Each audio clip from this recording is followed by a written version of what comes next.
Assalamualaikum warahmatullahi wabarakatuh. Selamat siang Bapak Pembimbing Tuton dan rekan-rekan mahasiswa semua. Perkenalkan, nama saya Aldila Sinta Pratiwi dari Karanganyar UPBJJ Surakarta dengan nomor induk mahasiswa 857373125. Pada praktikum kali ini saya akan membahas mengenai kelistrikan. Studi tentang kelistrikan dapat dibedakan menjadi dua, yaitu listrik statis dan listrik dinamis. Listrik statis mempelajari tentang muatan listrik yang diam, sedangkan listrik dinamis mempelajari tentang muatan listrik yang bergerak. Suatu benda bermuatan listrik negatif jika benda tersebut mendapatkan tambahan elektron dari benda lain, dan bermuatan listrik positif jika benda itu mengalami pengurangan elektron. Berikut ini penjelasan lebih lanjut mengenai kelistrikan. Listrik adalah bentuk energi yang dihasilkan dari adanya perpindahan muatan listrik, terutama elektron, dalam suatu penghantar. Listrik dapat dibedakan menjadi dua jenis: listrik statis, muatan listrik yang tidak bergerak atau berkumpul pada benda; listrik dinamis, muatan listrik yang mengalir dalam rangkaian yang umumnya dipraktikum dalam pelajaran IPA atau fisika. Muatan listrik adalah sifat dasar partikel elementer tertentu. Terdapat dua jenis muatan. Muatan positif dibawa oleh proton, muatan negatif dibawa oleh elektron. Sifat muatan bertanda sama saling tolak-menolak. Muatan dengan tanda berbeda saling tarik-menarik. Atom yang kekurangan elektron bermuatan positif, sedangkan atom yang kelebihan elektron bermuatan negatif. Arus listrik adalah banyaknya muatan yang mengalir tiap satuan waktu, dengan rumus I sama dengan I per T, di mana T adalah arus listrik ampere, I muatan listrik, dan T waktu. Tegangan listrik adalah beda potensial antara dua titik dalam rangkaian. Tegangan merupakan penyebab arus listrik mengalir. Hambatan adalah perlawanan penghantar terhadap arus listrik. Hambatan dipengaruhi oleh jenis bahan, panjang penghantar, luas penampang, dan suhu. Hukum Ohm besarnya arus listrik dalam suatu rangkaian selalu berbanding lurus dengan besarnya tegangan listrik dan berbanding terbalik dengan besarnya hambatan. Rumusnya V sama dengan I kali R. Adapun tujuan dari percobaan muatan listrik yang pertama adalah menunjukkan adanya muatan listrik pada suatu benda akibat yang timbul dari sifat muatan. Yang kedua, memperlihatkan adanya gaya elektrostatika dua buah benda yang bermuatan. Alat yang digunakan untuk praktikum kali ini adalah sebagai berikut: plastik, sisir, benang jahit, isolasi, potongan kertas kecil, nilon, dua buah bola pingpong, dan benang wol. Pertama-tama bola kita rekatkan menggunakan benang dan isolasi.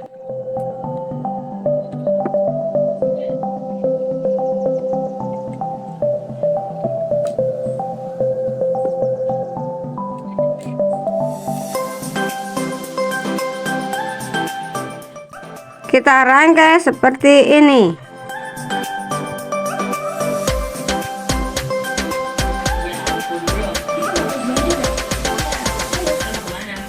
Sisir kita gosokkan ke rambut yang kering. Setelah sisir digosokkan berulang kali pada rambut kering lalu didekatkan ke potongan kertas, maka potongan kertas tersebut tertarik dan menempel pada sisir plastik. Tarikan kertas terjadi karena gesekan antara sisir plastik dengan rambut kering menghasilkan muatan listrik statis di mana elektron dari rambut berpindah ke sisir sehingga sisir bermuatan negatif dan dapat menarik benda netral seperti potongan kertas. Namun tarikan ini hanya berlangsung sementara karena sisir kemudian menjadi tidak bermuatan lagi dan potongan kertas terjatuh. Kemudian plastik kita gosokkan ke baju.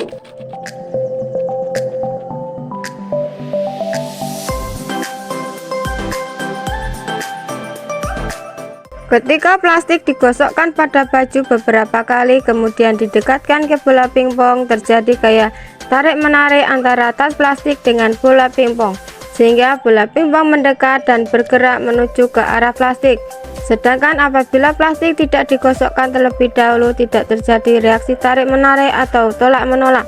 Fenomena ini terjadi karena gesekan antara plastik dan baju menyebabkan perpindahan elektron yang menghasilkan listrik statis pada plastik, membuat plastik bermuatan positif dan dapat menarik bola pingpong yang bermuatan negatif atau netral melalui proses induksi elektrostatika. Kemudian bola kita gosokkan ke benang wol. Kedua, bola pingpong kita gosokkan ke kain ke benang wol.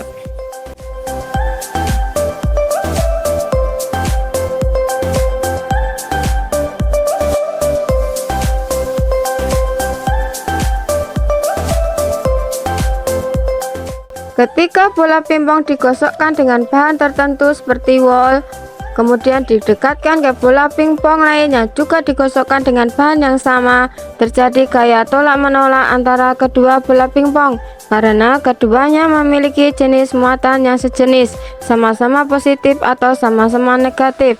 Sedangkan apabila bola pingpong yang saat digosokkan dengan bahan yang berbeda jenis dengan bola pingpong lainnya, maka terjadi gaya tarik-menarik karena kedua bola mempunyai muatan yang berlawanan, satu positif dan satu negatif.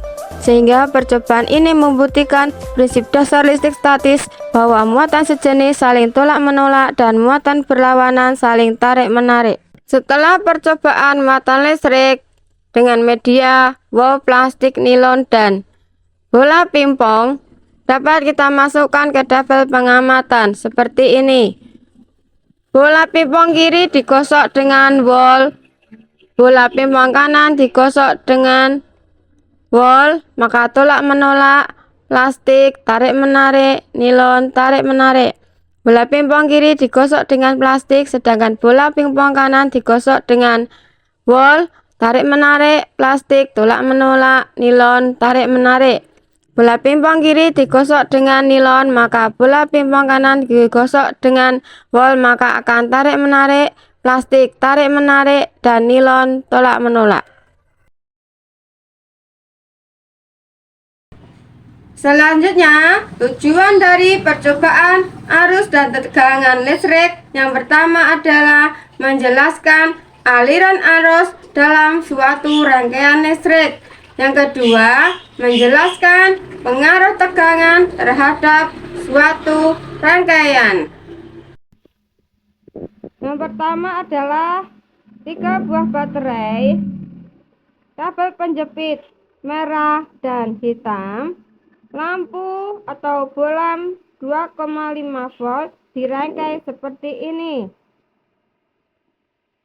Selanjutnya adalah kayu, sendok stainless, penghapus, kawat besi, kawat tembaga, grafit mata pensil, kertas, air keran, dan air garam.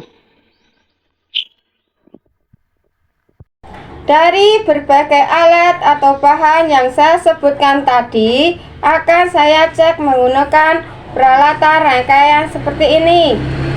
Jenis bahan apakah yang mengandung konduktor atau isolator? Yang pertama, sendok stainless. Lampu menyala, ini menandakan bahwa termasuk bahan konduktor. Selanjutnya, penghapus. Penghapus ini tidak mengakibatkan lampu menyala, berarti jenis bahan ini adalah bahan isolator. Kayu juga tidak mengakibatkan lampu menyala, berarti ini termasuk jenis bahan isolator. Kertas tidak mengakibatkan lampu menyala, ini menandakan bahwa jenis ini adalah isolator.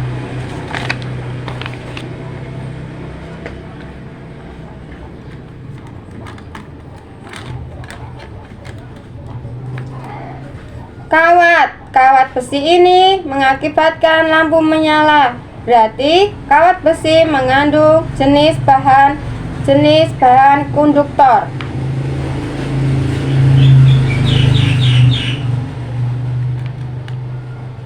Kawat tembaga mengakibatkan lampu menyala, ini menandakan adalah kawat tembaga merupakan jenis bahan konduktor. Selanjutnya adalah grafit, ujung pensil.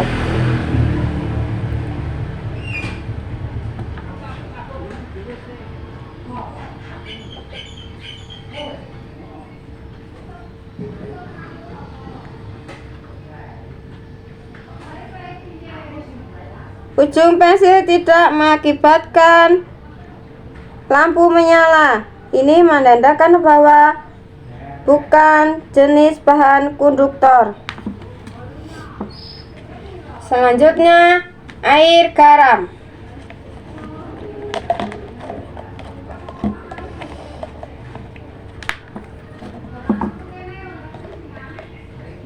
Air garam menandakan lampu menyala, berarti ini merupakan larutan air garam merupakan jenis bahan konduktor.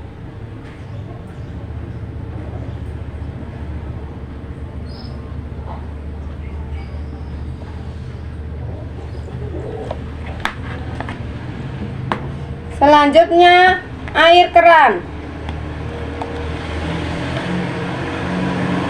Air keran tidak mengakibatkan lampu menyala. Ini menandakan bahwa air bukan jenis bahan konduktor. Demikianlah percobaan mengenai muatan listrik. Berikut ini tabel pengamatan arus listrik.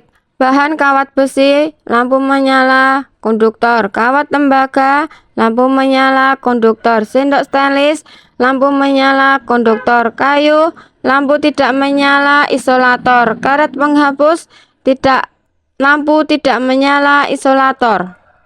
Tabel pengamatan arus listrik yang kedua.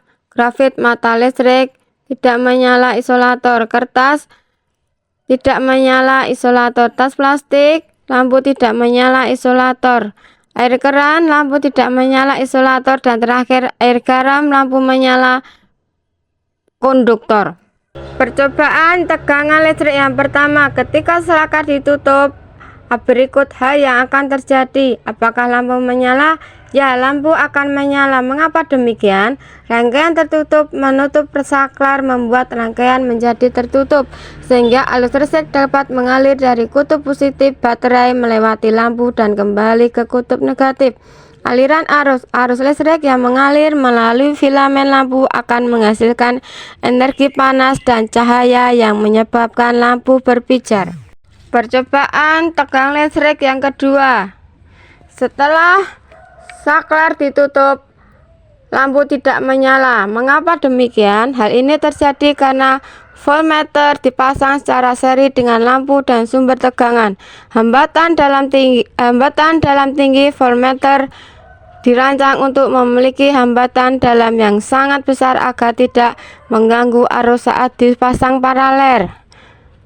Arus terhambat karena dipasang seri. Hambatan total rangkaian menjadi sangat besar. Akibatnya, arus listrik yang mengalir melalui lampu menjadi sangat kecil, hampir nol, sehingga tidak cukup untuk menyalakan lampu. Percobaan tegangan listrik yang ketiga. Setelah saklar ditutup, apakah lampu akan menyala lebih terang? Ya. Mengapa demikian? Tegangan bertambah, dua baterai dirangkai secara seri sehingga total tegangan listrik menjadi 2 kali lipat. Arus meningkat berdasarkan hukum Ohm karena tegangan bertambah sedangkan hambatan lampu tetap. Maka arus listrik yang mengalir melewati lampu menjadi lebih besar. Energi listrik yang diubah menjadi cahaya per detik meningkat membuat lampu menyala lebih terang. Berikut ini adalah percobaan energi listrik. Alat dan bahan dirangkai seperti ini. Setelah korek api kita letakkan di atas lilitan kawat, lalu lampu kita nyalakan.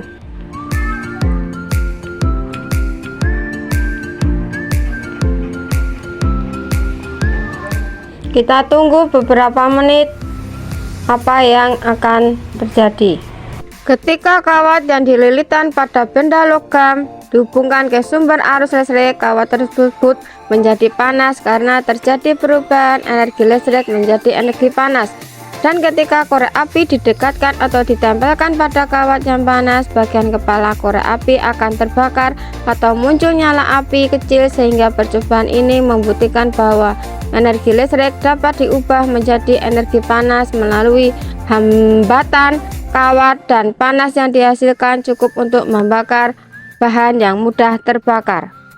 Dari berbagai percobaan kelistrikan dapat kita simpulkan yang pertama, kesimpulan muatan listrik. Setiap benda yang memiliki muatan listrik sejenis, positif-positif atau negatif-negatif, apabila didekatkan akan tolak-menolak. Benda yang memiliki muatan berlawanan jenis, positif-negatif, apabila didekatkan akan tarik-menarik. Muatan listrik dapat dibedakan menjadi muatan statis dan muatan dinamis. Muatan listrik timbul pada benda akibat gesekan yang menghasilkan gaya elektrostatika atau gaya tarik-menarik atau gaya tolak-menolak.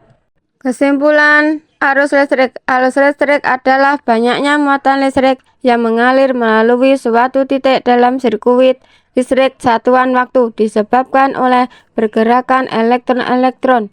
Arus listrik adalah muatan yang mengalir dari potensial tinggi ke potensial rendah. Satuan internasional arus listrik adalah ampere. Tidak semua bahan dapat dialiri arus listrik. Konduktor dapat mengantarkan listrik seperti lempeng besi, tembaga, seng, air garam, kawat, gunting, sendok perak. Isolator tidak dapat mengantarkan listrik seperti kayu, karet penghapus, kertas, tas plastik, air keran. Kesimpulan tegangan listrik. Tegangan listrik adalah perbedaan potensial listrik antara dua titik dalam rangkaian listrik. Dinyatakan dalam suatuan volt.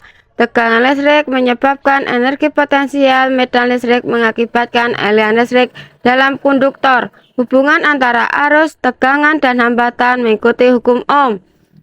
I sama dengan V per R atau V sama dengan I kali R, di mana I adalah arus, V tegangan, R hambatan. Besarnya arus listrik selalu berbanding lurus dengan tegangan listrik dan berbanding terbalik dengan hambatan. Semakin banyak baterai yang dipasang, maka cahaya lampu akan semakin terang. Kesimpulan yang terakhir, energi listrik. Energi listrik dapat dihasilkan dari berbagai sumber, baik kimia, mekanik, maupun alternatif, dan dapat diubah menjadi bentuk energi lain seperti energi cahaya, panas, atau gerak sesuai dengan hukum kekekalan energi. Selain itu, besarnya energi listrik yang dihasilkan atau diserap sangat tergantung oleh faktor kuat arus, tegangan, hambatan, serta lamanya waktu proses tersebut berlangsung. Percobaan ini membuktikan bahwa sistem rangkaian yang tertutup dan pemilihan bahan konduktor yang tepat sangat krusial dalam mengalirkan energi listrik secara efisien. Demikian praktikum dari saya mengenai kelistrikan. Terima kasih. Wassalamualaikum warahmatullahi wabarakatuh.